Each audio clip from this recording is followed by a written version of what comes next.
I think it's an excellent question. I think there's an element of self-selection if you come to Alberta. You may not be coming here to experience Quebec tax rates, right? Because you're coming from Quebec and high tax rates. In fact, I had the most wonderful story one time. I had a lady phone me up a couple of years ago to illustrate to illustrate the answer to your question. I had a lady with a very heavy East Indian accent phone me up several years ago after I wrote an article on rent control in Ontario, I guess it was, and in Quebec, I think it was, or just rent control in general across the country. But she phoned me up, and I wasn't sure what she was going to talk about initially.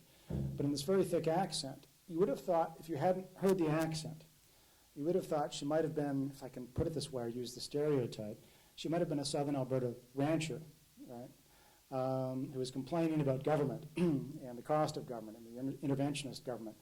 Because she said, I came to Quebec as an immigrant, but I just couldn't make a living there. You know, the rent control, and it was impossible to fix your property and then be able to rent it out at a price, you know, you could afford to keep the property.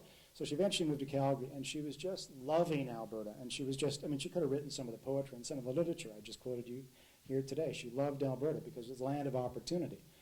And so there's an element of self-selection, I guess, and people coming out here, they go, I don't think the Quebec model works that well. God bless them, but it just doesn't work. High taxes, interventionist government, and corruption are not a recipe for prosperity.